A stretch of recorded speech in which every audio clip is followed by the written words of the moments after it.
There are 5 main reasons why your athlete is likely tired. The number one reason is not eating enough. 76% of athletes don't consume enough fuel to match all of their needs. Some of the signs are eating less than 3 times a day, skipping meals, they're always saying they're full, they have tiny portions, or they're on the lower end of the weight chart. Some of the major concerns are they slow down their growth, they don't recover as fast, and they're more apt to get injured. Some quick fixes are no skipping meals, eating at least 5 times a day. Try to balance those out. Lean protein, healthy fats, complex carbs, fruits, and vegetables. And just try to eat around your workouts pre and post. If fatigue continues, see a sports RD right away. Do not let this linger because that's one of the biggest mistakes that you all can make. I had a swimmer who was 12 years old, one of the top in the country, and very tired. Came in, one visit, wasn't fueling enough. Figured out what she needed and when, and she left in 2 weeks. She got 5 JO cuts, and then right after that JO meet, got even faster. They just told me, Dawn, you won't believe it, she got so much faster that we didn't even have that on our radar for this time frame in her swimming. The second biggest reason of tiredness is dehydration, not hydrating enough. If you're 1% dehydrated, performance will decline up to 15%.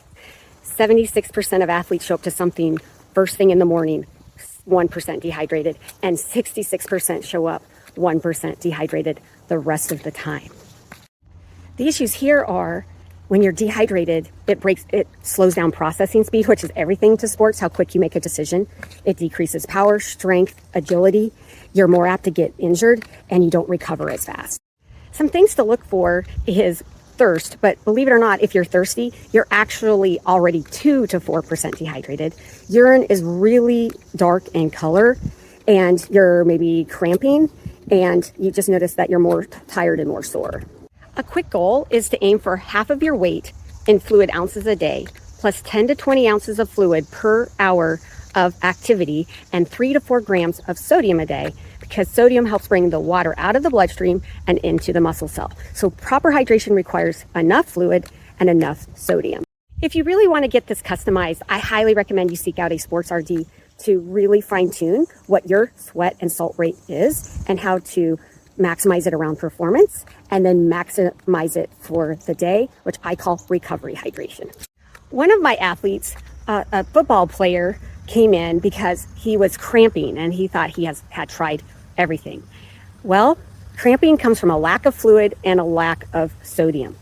Once we knew what his day looked like, his height, weight, what was happening before and after his training, what was happening just on the daily intake and how much sodium, we customized the plan and he never cramped again. Which, if you are a cramper, you know it is not fun to be cramping up in the 3rd or 4th quarter when they need you the most.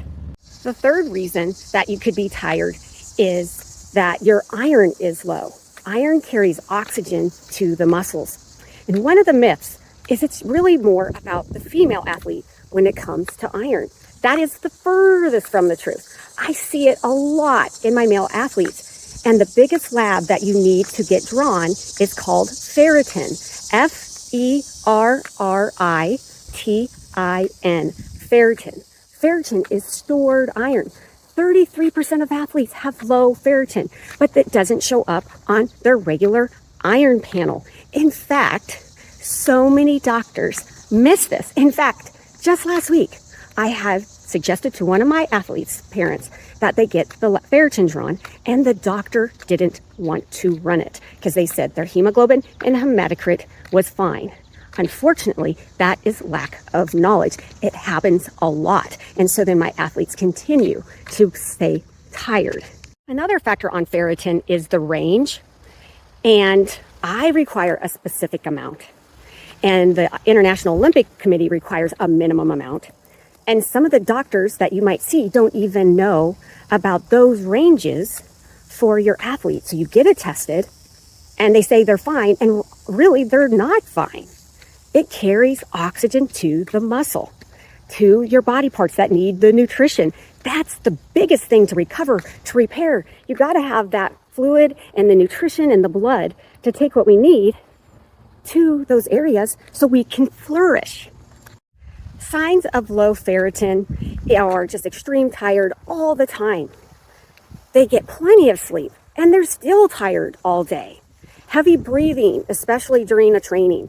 When the training is harder, it gets harder for the athlete. They notice their legs getting heavy and their brain says they could go, but their body and their legs feel like lead and it just can't move the way they'd like to. That's the lack of oxygen.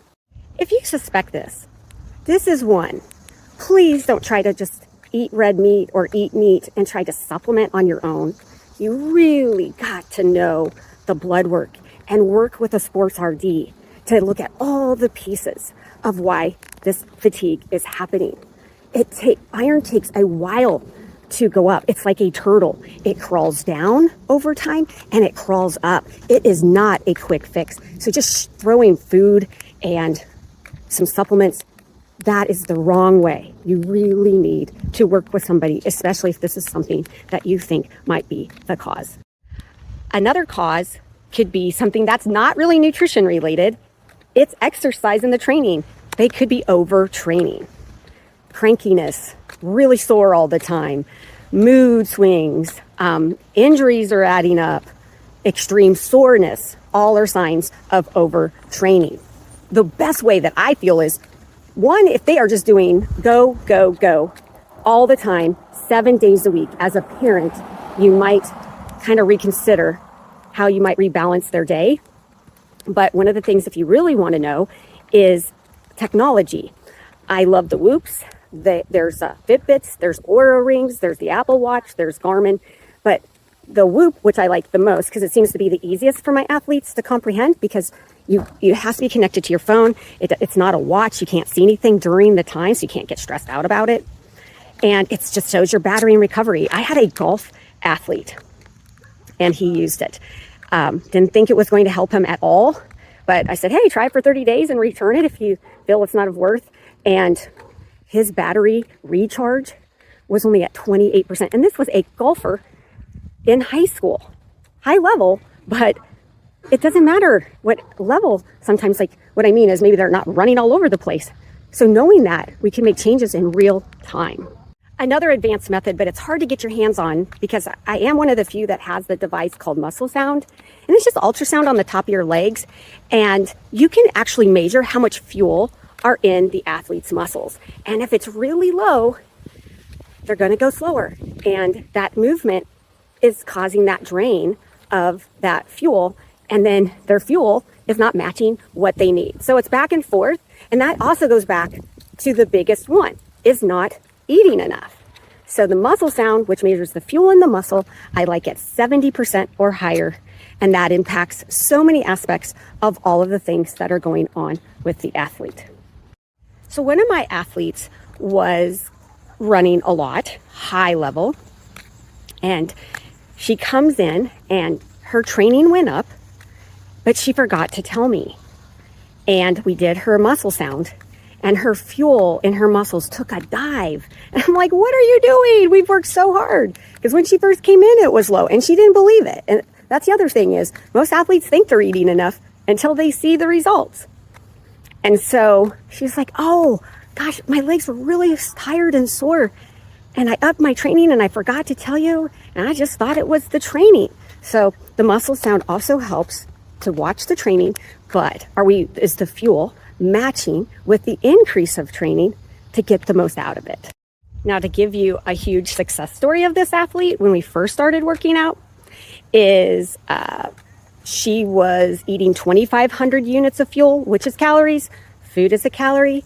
Calorie is heat. Heat is energy. Energy is fuel. So you'll hear me say fuel and energy a lot because, again, food is a calorie. Calorie is heat. Heat is energy. Energy is fuel. All definitions. Mind you, because we do metabolism testing too, that tells us how much she personally burns at rest, we found out that she needed 4,000 to 4,500 units of fuel a day. Now, we didn't go right up from 25 to 4,000. That's not going to be good for anybody. But with increasing at the appropriate times and the appropriate amounts, in 2 weeks, she got 40 seconds faster. Yes, 40 seconds faster. And she was nominated 2 years in a row, or not nominated, she was Gatorade cross country national runner 2 years in a row. And she did run at the Olympic trials as a sophomore in college for the mile, which is really difficult to accomplish. And she continues to optimally fuel all of her goals and dreams. The fifth reason that your athlete might be tired is just simply getting enough rest or sleep and quality of sleep. The average athlete needs 8 to 10 hours of sleep, but depending on who they are, some studies say they average 6 to 7, which 1 hour less of sleep directly impacts reaction time. Again, that's processing speed. That's going to affect academics as well as anything in their sport. Signs, again, are just always tired, drowsy, sore. They're not happy. They're usually kind of cranky. And sometimes, things just get worse. And it won't matter what they do from a hydration and nutrition standpoint, they still can't override the lack of sleep. Things that you can do is obviously have a good time frame of when you go to bed and shutting off all your electronics, especially anything on your phone or your iPad that has a blue light, even if you have a filter on it. You want to turn it off 60 minutes before. You really need it to be dark and cool, if at all possible. And for advanced techniques, again, that Whoop, the Oura Ring, Apple, those things that could actually measure your sleep. And I tend to use the Whoop again with most of my athletes if they decide to use it. And it's definitely helped a lot. I even had a football player who wore it. And again, they thought that they were doing okay, but then it showed that the quality of sleep and the length of their sleep was poor, and that affected their recovery and their battery recharge. And they tend to make changes in real time because you see the data. So the 5 main hidden reasons why an athlete is tired is because of fuel, not enough, not properly hydrated, their iron or / ferritin levels are not in an optimal range, overtraining and not enough recovery time, and inadequate sleep for what their needs are. You have a lot of ideas for quick fixes, but please, please, please, do not let the fatigue linger on very long. You really need to seek out some medical help or a sports RD, because the longer it goes, the worse things get and more apt to get sick or injured. And it happens at the worst time possible in their athletic season. I have a baseball player who wanted to gain more muscle and was training hard, but his nutrition was off. He wasn't eating enough of the right things at the right times. He wasn't getting enough fluid. His sleep was subpar. Just by us doing the nutrition and testing, he all of a sudden started to see results. He put on 15 pounds of lean weight, and his velo went up 4 miles per hour. That's how nutrition and testing can work and optimize all their hard work and dreams and not be tired and feel great and be alert all day. And they do better in school and they have more confidence, and you're so excited for them because they're fueling their goals and dreams. If you're wondering where to go from here or you feel kind of anxious, I'm actually offering 30-minute athlete fatigue checkups, but I only have some limited spots and they're 30 minutes each. So we would review all the 5 things that might be impacting your athlete's levels of tiredness and get you going in the right direction, whether which labs to do or which brands of supplements you might need or how much that they might need. All of that could be covered in that quick 30 minutes.